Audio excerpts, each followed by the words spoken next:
Hi everyone, I am Preeti and welcome back to my channel. तो आज की video में मैं आप लोगों से एक बहुत इंपॉर्टेंट टॉपिक डिस्कस करने वाली हूँ जो अब तक ऑन एंड ऑफ मुझसे कई लोगों ने रिक्वेस्ट किया है कि मैं इसके बारे में वीडियो बनाऊँ। वो है थायराइड में हमें क्या डाइट लेनी चाहिए, क्या खाना चाहिए, क्या नहीं खाना चाहिए। So let's start with the video. सबसे पहले मैं आप लोग को ये बता दूँ कि जिन लोगों को नहीं पता है फॉर श्योर उनके लिए कि मेरे को थायराइड का प्रॉब्लम है और वो मुझे ऑलमोस्ट इससे डील करते हुए 1 साल हो गया है और इस वजह से मेरा वेट भी कुछ बढ़ गया है। और मैंने 1 साल पहले मतलब मार्च के महीने में ही डॉक्टर को दिखाया था और तब मुझे पता चला था मुझे प्रॉब्लम्स क्या क्या है। मुझे थायराइड का प्रॉब्लम है और थायराइड की वजह से मुझे कोलेस्ट्रॉल और हाइपरटेंशन का भी प्रॉब्लम है। तो ये जो डाइट प्लान है थायराइड और उससे जो होने वाला कोलेस्ट्रॉल और हाइपरटेंशन का प्रॉब्लम होता है उन सभी को डील करने के लिए बेस्ट है। डॉक्टर ने जो मुझे बताया था और एक ये मुझे डाइट प्लान भी दिया था ओके तो इसमें एक जनरल इन्फॉर्मेशन है कि हमें क्या खाना चाहिए, क्या नहीं खाना चाहिए। आपको मैं एज सच प्रॉपर वो नहीं बता रही हूँ कि आप लंच में खाओ, ब्रेकफास्ट में खाओ, डिनर में खाओ। मैं आपको बता रही हूँ आपको क्या खाना चाहिए और क्या नहीं खाना चाहिए। सबसे पहले मैक्रोस की बात कर लेते हैं। तो मेरे डॉक्टर ने मुझे बोला था आपका जो डाइट है उसमें आपको अपना प्रोटीन पे बहुत ज़्यादा ख्याल रखना है। मतलब दिन में आपको प्रोटीन खाना ही खाना है। वेजिटेरियन है तो आप लेंटिल्स, पल्सेस, पनीर, मिल्क ये सब कंज्यूम करें। और अगर आप नॉन वेजिटेरियन हैं तो आप चिकन, और अभी मैं आपको वीडियो में बताऊंगी आप किस तरीके का चिकन आपको खाना चाहिए, और फिश ले सकते हैं। सबसे पहले हम ऑयल की बात कर लेते हैं। डॉक्टर ने मुझे बोला था रिफाइंड ऑयल बॉडी के लिए जहर है। मेरे घर में भी रिफाइंड यूज होता था बट डॉक्टर के कहने के बाद से मैंने रिफाइंड ऑयल यूज करना घर में बिल्कुल ही बंद कर दिया है। ये बहुत मेजर पॉइंट है अगर आपको थायराइड और कोलेस्ट्रॉल का प्रॉब्लम है या इन जनरल भी अगर आप हेल्दी ईटिंग रखना चाहते हैं तो you should avoid refined oil. तो अब हमें किस तेल में खाना बनाना है? हमें जो खाना बनाना है ऑलिव ऑयल बेस्ट है। ऑलिव ऑयल में भी आप एक्स्ट्रा वर्जिन जो ऑलिव ऑयल होता है वो उसको हीट नहीं करना चाहिए। अगर आप सैलड्स वगैरह खा रहे हैं तो उसमें आप extra virgin olive oil use कर सकते हैं और कुकिंग के लिए आप नॉर्मल ऑलिव ऑयल यूज़ करिए। अगर हमें रिफाइंड ऑयल खाना ही खाना है, मतलब सपोज अगर किसी दिन घर में पूरियाँ बनानी है, ऑल्दो ये चीज़ें आपको बहुत ज़्यादा नहीं खानी है once in a blue moon, तो अगर आपको सपोज पूरी खानी है या बनानी है तो डॉक्टर ने कहा था आप राइस ब्रान ऑयल यूज़ करें। अपार्ट फ्रॉम दैट आप मस्टर्ड ऑयल भी यूज़ कर सकते हैं अगर किसी को ऑलिव ऑयल अफोर्डेबल नहीं लगता है तो। बिकॉज डॉक्टर ने मुझे मतलब बताते वक्त ये भी कहा था कि वो 3-4 तरीके के ऑप्शन देते हैं, मतलब ये देख के कि कौन अफोर्ड कर। डॉक्टर के पास तो हर तरीके के लोग आते हैं, कौन अफोर्ड कर सकता है, कौन नहीं अफोर्ड कर सकता है। तो जो लोग नहीं अफोर्ड कर सकते हैं उनको वो मस्टर्ड ऑयल का ऑप्शन देते हैं। बट अगर आप अफोर्ड कर सकते हो तो ऑलिव ऑयल सबसे बेस्ट ऑयल है आपकी बॉडी के लिए और कुकिंग के लिए। और पहले मुझे भी लगता था, जब तक मैंने ऑलिव ऑयल यूज़ नहीं किया था, मुझे हमेशा से मतलब मैं उसे यूज़ करना कब से चाहती थी, जब तक मुझे इसे पता भी नहीं था मुझे क्या प्रॉब्लम है, तो उससे पहले से। बट हमेशा मुझे लगता था कि ऑलिव ऑयल से वो खाने में टेस्ट ही नहीं आएगा, बट ऐसा कुछ भी नहीं है। आप उससे चाहे अपना पराठा बनाओ, चाहे आप सब्जी बनाओ, बैंगन का भरता बनाओ, दाल बनाओ, कुछ किसी चीज़ का कोई उस मतलब टेस्ट में कोई चेंज नहीं आता। आप जैसा बनाते हो खाना वैसा ही बनेगा और बहुत अच्छा लगता है। मुझे डॉक्टर ने बटर खाने को और घी खाने को बिल्कुल ही मना किया है। इसके बाद आती है डेयरी, मुझे किस तरीके की लेने बोला है। मुझे फुल क्रीम मिल्क डॉक्टर ने बिल्कुल मना किया है। तो और मुझे उन्होंने जो सिर्फ दूध बोला है वो डबल टोन मिल्क बोला है। तो मैं जो पीती हूँ डबल टोन मिल्क पीती हूँ। प्लस डॉक्टर ने मुझे कर्ड खाने को ज़रूर बोला है दिन में 1 बार, और पर मुझे कर्ड उतना पसंद नहीं है बट मैं ऑन एंड ऑफ खाती हूँ। और पनीर आपको खूब खाना है। अगर आप वेजिटेरियन हो तो आपके लिए एक अच्छा प्रोटीन का सोर्स भी है। तो डेयरी में मतलब मेन जो पॉइंट आपको ध्यान रखना है, आप चाय पिए या आप जो भी करें, आपको फुल क्रीम मिल्क अवॉइड करना है। आपको सिर्फ डबल टोन मिल्क ही लेना है। अब मैं आपके साथ ये जो डॉक्टर ने मुझे डाइट चार्ट शेयर किया था इसके अकॉर्डिंग जो रिकमेंडेड फूड्स हैं मैं आपके साथ वो शेयर कर रही हूँ। तो रिकमेंडेड फूड्स में है आपको सैलड खाना है। जितना हो सके आप सैलड खाइए। मतलब आपकी लंच और डिनर वाली मील में तो सैलड होना ही होना चाहिए। आप सैलड में क्यूकम्बर ले सकते हैं, मूली रेडिश ले सकते हैं, टोमेटो ले सकते हैं, ग्रीन लीफी वेजिटेबल्स ले सकते हैं, हैं, कैप्सिकम खा सकते हैं, आप वेजिटेबल सूप पी सकते हैं। और आपके बेवरेजेस में आपको ये मिल्क शेक्स वगैरह बिल्कुल मना है, बिकॉज उसमें हाई शुगर कंटेंट होता है।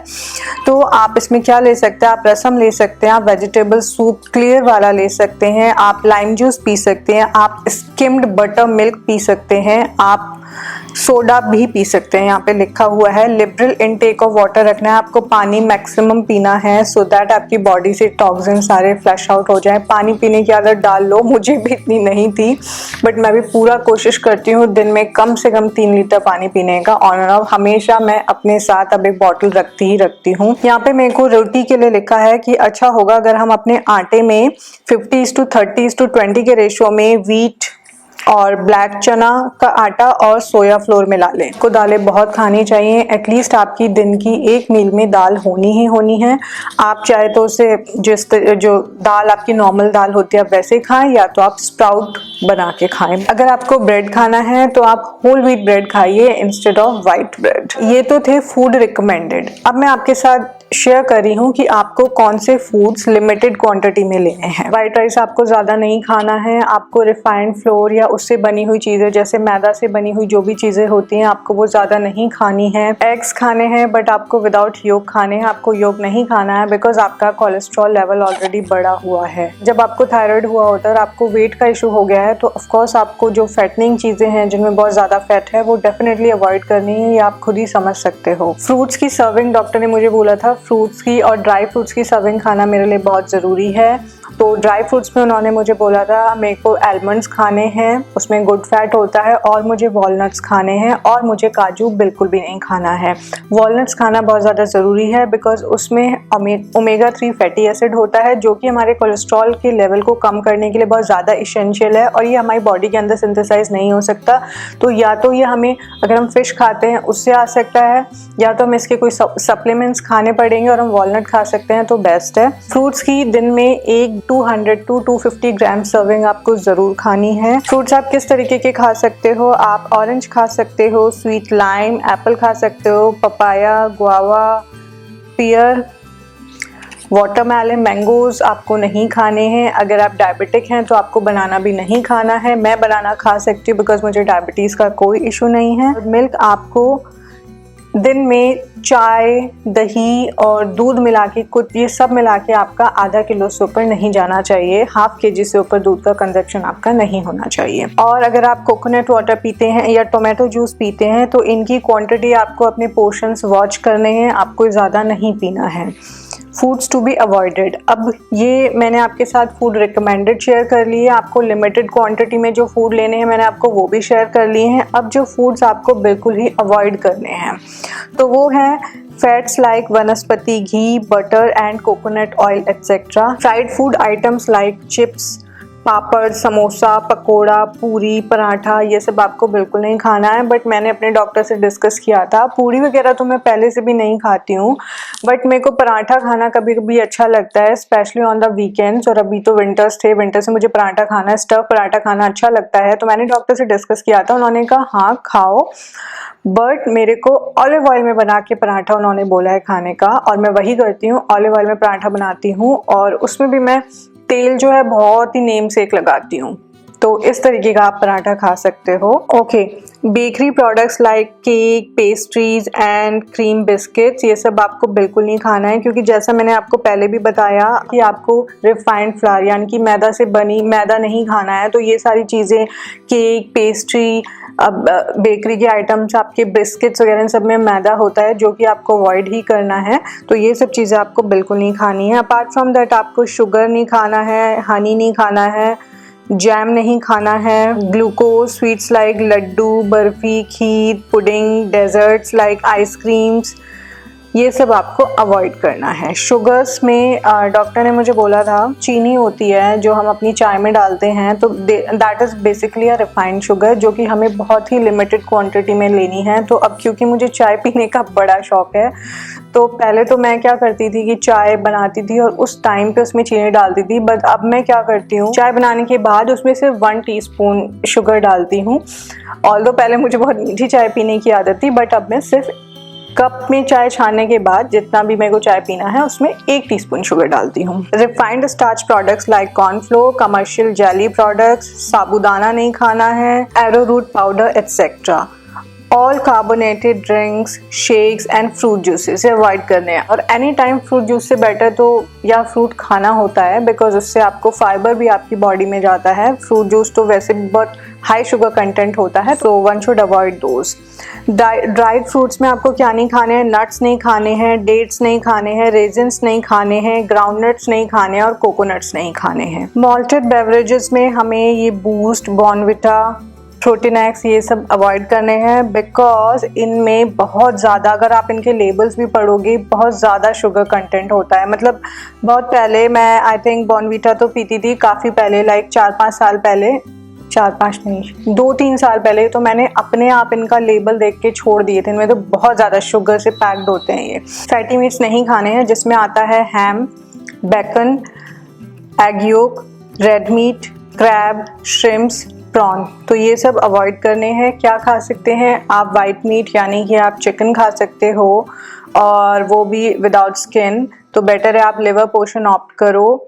आप फिश खा सकते हो। जो भी खाना जो पैकेट्स में आता है पैक होके, कैन फॉर्म में, टिन फॉर्म में, वो सब हमें अवॉइड करना है। जितना भी प्रोसेस्ड और जिसमें भी प्रिजर्वेटिव्स पड़े होते हैं, मतलब जो चीज़ पैकेट में आती है, आपके चिप्स आते हैं, आपके पैकेट में जूसेस आते हैं, में नमकीन आती है, पैकेट में बिस्किट्स आते हैं, जो भी प्रोसेस्ड फूड है वो आपको नहीं खाना है। पिकल्स मेड इन ऑयल वो आपको बिल्कुल अवॉइड करने हैं। अपार्ट फ्रॉम दिस, डॉक्टर ने मुझे बोला था मुझे डेली 1 घंटे वर्कआउट करना है। मतलब वर्कआउट में उन्होंने अपने टर्म से मुझे बोला था कि चाहे तो मैं वॉक भी कर सकती हूँ। जो एक नॉर्मल बॉडी होती है वो आफ्टर 20 to 30 मिनट्स के बाद उसका वेट लॉस का प्रोसीजर शुरू होता है। बट अगर आपको थायराइड है, हाइपोथायराइड है, तो आपको कम से कम डेली 40 to 45 मिनट्स का वर्कआउट ज़रूरी है। तो आप वॉक कर सकते हैं, आप रन कर सकते हैं, आप जॉग कर सकते हैं। रन आप देख लीजिएगा अगर आपके नीज में पेन होता है, बिकॉज थायराइड का एक सिम्टम है कि आपको जॉइंट पेन होता है।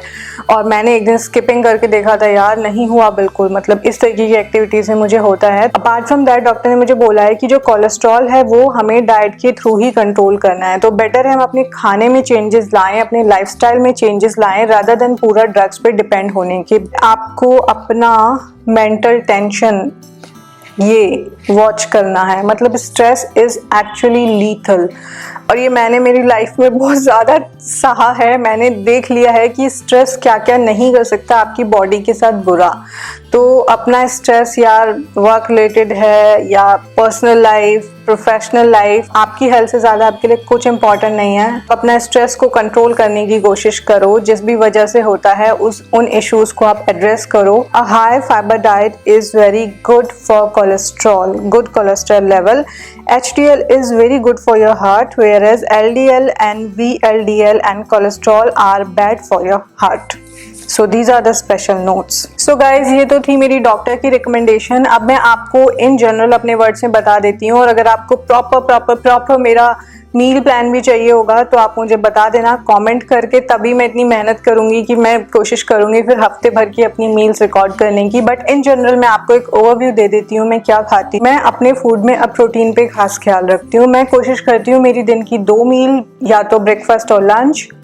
स्पेशली मैं रात में प्रोटीन इनटेक को अवॉइड करती हूँ। पहले मैं ब्रेकफास्ट में सीरियल्स लेती थी, जो कि अब मैंने रिप्लेस कर दिया है। मैं एग लेती हूँ, मैं ओटमील लेती हूँ। फिलहाल मैं सीरियल्स नहीं लेती हूँ। ओटमील भी एक बहुत अच्छा प्रोटीन सोर्स है। जब भी मुझे कुछ स्नैकिंग करने का मन होता है तो स्नैकिंग के लिए मैं 2-4 आलमंड्स ले लेती हूँ, या फिर मैं मखाने मतलब ज्यादा नहीं, 4-5 रोस्ट करके रखती हूँ, वो खा लेती हूँ। लो फैट योगर्ट, उसमें मैं कोई भी फ्रूट मिक्स करके खा लेती हूँ। लंच मेरा रहता है बहुत सिंपल, एक कोई भी सब्जी वेजिटेबल, 1 कटोरी दाल और 1-1.5 या 2 चपाती, जिस दिन उसमें मुझे जितनी भी भूख है। राइस में मैं ब्राउन राइस खाती हूँ, और कभी होता है तो वाइट राइस भी खाती हूँ। ऐसा नहीं है मैं ब्राउन राइस बहुत स्ट्रिक्टली फॉलो करती हूँ। मतलब ब्राउन राइस मैंने देखा है मैं करीज या दाल के साथ नहीं खा पाती हूँ। तो ब्राउन राइस को मैं किस तरीके से खाती हूँ, खिचड़ी वगैरह के साथ खाती हूँ। चिकन के साथ तब भी खा लूँ, बट दाल वगैरह के साथ तो मैं वाइट राइस ही खाती हूँ। तो थोड़ा वाइट राइस ले लेती हूँ और चपाती।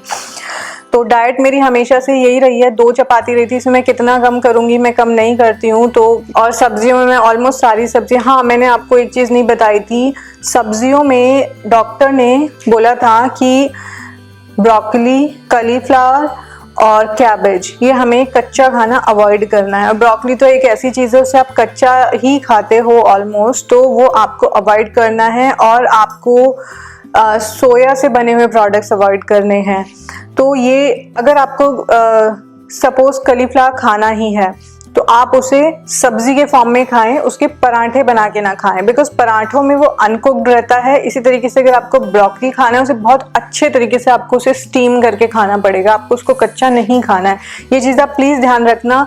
प्लस आपको स्पिनच यानी कि पालक भी नहीं खाना है। तो दीज आर कॉल्ड गोइटोजेनिक फूड, जो कि आपकी थायराइड को डिस्टर्ब कर सकते हैं, तो इनको आपको अवॉइड करना है। कॉलीफ्लावर कच्चा कैबेज कच्चा, मतलब जैसे कि कच्चा कैबेज आपको बर्गर्स वगैरह में मिलता है, आपको अवॉइड करना है। If I have to eat burger, मैं उसमें से कैबेज निकाल देती हूँ। ऑल्दो मुझे बर्गर खाने का कोई इतना शौक नहीं है, बर्गर मैं खाती भी हूँ तो 2-3 महीने में एक बार ही। मतलब लोग कहते हैं कि आपको वेट, अब जैसे मेरा 10 किलो वेट बढ़ गया है, आप ये मत खाओ वो मत खाओ, बट मुझे समझ नहीं आता मैं अपने खाने में से क्या कम करूं, बिकॉज मैं पहले से ही कोई मैं बहुत ज़्यादा पैकेज्ड फूड यानी कि आपकी बेकरी के आइटम्स, केक, पेस्ट्री, स्वीट्स, ये सब मैं पहले से ही नहीं खाती हूँ। बाहर भी का खाना मैं हमेशा ही, मैंने अपना जो लाइफस्टाइल ऐसा रखा है, बहुत बैलेंस रखा है। बहुत, मैंने जंक फूड कभी नहीं खाया लाइफ में, कि बस लोग होते हैं पिज्ज़ा बर्गर चाउमीन के पीछे पड़े रहते हैं, ऐसा कुछ नहीं है। बस मैं वंस इन अ वाइल, मतलब वीकली मैं, जैसे अभी आप बोलते हो ना कि चीट डे तो हम अभी भी ले सकते हैं, तो मैंने हमेशा ही अपनी लाइफ में खाना ऐसे ही खाया है कि मैं हफ्ते में एक ही बार बाहर का खाना खाती हूँ, दैट टू किसी अच्छी जगह पे, बिकॉज मैं हाइजीन पे बहुत ज़्यादा जाती हूँ। हाँ, पहले मुझे मोमोज खाना बड़ा पसंद था, मैंने वो भी खाना बिल्कुल बंद कर दिया। बट जब मैं कह रही हूँ मुझे मोमोज खाना पसंद था, तो इसका मतलब ये नहीं मैं डेली मोमोज खाती थी, वो भी मेरा हफ्ते में एक ही दिन चीट डे में आते। तो मैं हमेशा से, मैंने अपना लाइफस्टाइल इतना हेल्दी रखा था, तो मेरे जैसे इंसान को ये समझ में नहीं आता कि मैं क्या कम करूं। डिनर में मैं अपना क्या करती हूँ कि डिनर में अपना थोड़ा लाइट रखती हूँ, उसमें मैं कोई भी मिक्स वेजिटेबल, जो भी मैंने उस दिन सब्जी है घर में वो खाई, उसके साथ एट मैक्स मैंने हाफ चपाती, मूड है तो खाया, नहीं तो नहीं खाया। प्लस मैं दिन में 2 बार ग्रीन टी जरूर पीती हूँ। सोने से पहले मैं दूध जरूर पीती हूँ, बिकॉज दूध पिए बिना मुझे नींद नहीं आती है। और दूध में हाँ, एक मुझे कैल्शियम सप्लीमेंट डॉक्टर ने दे रखा है, कैल्सिरॉल, वो डाल के मैं पीती हूँ। तो मेरा डाइट प्लान यही है जो मैं खुद फॉलो करती हूँ। बट हाँ, मैं बहुत ज़्यादा स्ट्रिक्टली अपना डाइट प्लान फॉलो करती हूँ, उसकी वजह से मेरा कोलेस्ट्रॉल लेवल थोड़ा नॉर्मल आना भी शुरू हो गया है। और एक्सरसाइज में मैं क्या करती हूँ, ऑनेस्टली बताऊँ, पूरे विंटर्स मैंने कुछ भी नहीं किया। मैं बहुत ज़्यादा लेजी और लेथार्जिक हो रही थी। 1 महीने से मैंने थोड़ा करना शुरू किया है और मेरा 2 kg वेट लॉस भी हो गया है। मतलब मेरा 62.5 था, तो अभी मेरा जो वेट है वो 60.5 पे आ गया है। तो हर मील के बाद मैं 10 मिनट्स, आई मेक श्योर मैं हर मील के बाद 10 मिनट वॉक ज़रूर करती हूँ। और पिछले ऑलमोस्ट 1 हफ्ते से मैंने अच्छी खासी एक्सरसाइज करना स्टार्ट करी है। मतलब मैं 1 घंटे वर्कआउट करती हूँ, तो देखते हैं कब जाके मेरी बॉडी में चेंज आने शुरू हो जाते हैं, जिसमें कि मैं मिक्स करती हूँ वेट्स, योगा और स्ट्रेंथ ट्रेनिंग। तो ये 3 का मैं मिक्स करती हूँ 1 घंटे तक। योगा मुझे आता नहीं है, मैं सीख रही हूँ फ्लेक्सिबिलिटी के लिए। फ्लोर एक्सरसाइजेस करना मुझे बड़ा पसंद है, जो मेरी मतलब इस तरीके की एक्सरसाइज करना मैं एंजॉय करती हूँ, जो बॉडी वेट से होने वाले एक्सरसाइज हैं, लाइक लंजेस, स्क्वाट्स, बर्पीज। मुझे वेट लिफ्टिंग करना भी पसंद है, तो मैं इस तरीके की एक्सरसाइज करती हूँ। और ऑनेस्टली मैं कार्डियो से बोर हो जाती हूँ, करना मैं ज़्यादा पसंद नहीं करती हूँ। तो खुद की बॉडी को वार्म अप करने के लिए मैं थोड़े जंपिंग जैक्स वगैरह कर लेती हूँ, ब्रिस्क वॉक कर लेती हूँ, और थोड़े से बॉडी के कंपाउंड मूवमेंट्स जिसमें हाथ या पैर दोनों इन्वॉल्व होते हैं, इस तरीके के से मैं खुद को वार्म अप करती हूँ। फ्रंट किक्स, साइड किक्स, ये सब। पहले मैं रेगुलरली जिम करती थी, तो मेरे को थोड़ा नॉलेज है। ये है कि मैं इतना मोटिवेटेड नहीं फील करती हूँ कि मैं वर्कआउट करूँ, बट नाउ आई नो, अब समर्स भी आ गई हैं, मुझे अपना मतलब एटलीस्ट मेरा टारगेट है कि मेरा वेट 55 पे आ जाए। तो उसके लिए अब मतलब मुझे वर्कआउट करना, वैसे भी वर्कआउट करना बहुत ज़रूरी है यार, एक हेल्दी लाइफस्टाइल के साथ। बात ये भी नहीं है कि वेट लॉस करना है इसी के लिए करना है, वैसे भी ज़रूरी है हमारी हार्ट हेल्थ के लिए। स्ट्रेस भी कम होता है, बिकॉज एक्सरसाइज करने से हैप्पी हार्मोन्स रिलीज होते हैं बॉडी में, जिससे आपका स्ट्रेस लेवल कम होता है। तो जो भी आपको एक्सरसाइज पसंद है उस तरीके का करो, बट खुद पे बहुत हार्ड मत जाओ। अगर कभी दर्द हो रहा है, घुटने में चोट लग जा रही है, इंजरीज हो जा रही हैं, तो 1-2 दिन का रेस्ट ले ले लो ऐसे, मतलब। और मैं कभी किसी को रिकमेंड नहीं करूंगी डाइटिंग करने का। तो खाना खाओ, बैलेंस खाओ, पोर्शंस वॉच करो, ये सब बर्गर पिज्जा पैकेज फूड खाना बंद कर दो, प्रोसेस्ड फूड खाना बंद कर दो, तो आपको अकेले डाइट से ही अपने अंदर अच्छा खासे चेंजेस दिखेंगे। और कुछ लोग मुझसे मेरी मेडिसिन भी पूछ रहे हैं, मैंने आपको एक जनरल ओवरव्यू दे दिया है कि मेरे को थायराइड का मेडिसिन ले रही हूँ, एक मल्टीविटामिन ले रही हूँ, एक बीपी का मेडिसिन है, मतलब एक टैबलेट है, और सप्लीमेंट्स में एक ओमेगा 3 फैटी एसिड्स के कैप्सूल हैं, एक कैल्शियम का कैल्सिरॉल सैशे आता है, वो दूध में डाल के पीना है। तो यही सब है। मैं बाकी फिर भी मैं रिकमेंड करूंगी कि ये सब आप अपने डॉक्टर से डिस्कस करके लें, बिकॉज हर किसी की बॉडी और जो भी प्रॉब्लम्स है सब डिफरेंट होती है। हमारा बॉडी टाइप अलग है, हमारे इश्यूज भी डिफरेंट है, हर किसी की बॉडी इलनेस के लिए अलग तरीके से रिएक्ट करती है। तो ये डॉक्टर ही आपको एग्जामिन करके आपको प्रॉपर ट्रीटमेंट दे पाएगा, तो वहीं से ले। कुछ लोग मुझसे बिल्कुल एग्जैक्टली मेरी दवाई का नाम पूछते हैं, मैं कभी नहीं बताती, उसका यही रीजन है। एक बार आप डॉक्टर से मिलो, कंसल्ट करो, अगर आपको थायराइड का प्रॉब्लम है, कोलेस्ट्रॉल का प्रॉब्लम है, और जिस तरीके से डॉक्टर बताता है उसको फॉलो करो। ये मैंने आपको एक जो मेरे डाइटिशियन ने, मेरे फिजिशियन ने जो भी मुझे एक जनरल बताया वो मैंने आपके साथ शेयर किया है। सो आई होप ये वीडियो आपके लिए यूजफुल रहेगा और आपको आपके सारे क्वेश्चंस का आंसर मिल गया होगा। और अगर मैं, बिकॉज ये एक इतना वास्ट टॉपिक है, अगर इसमें से मैं कुछ भूल गई हूँ और जो चीज़ मैंने कवर नहीं की है तो प्लीज़ आप मुझे कॉमेंट करके बता देना, मैं सेपरेट वीडियो बना दूंगी। अगर आप मेरे चैनल को फर्स्ट टाइम देख रहे हो तो प्लीज मेरे चैनल को सब्सक्राइब जरूर करना, पास में जो बेल आइकन है उसको जरूर क्लिक करना। I will see you all in my next video. Until then stay beautiful stylish, bye bye.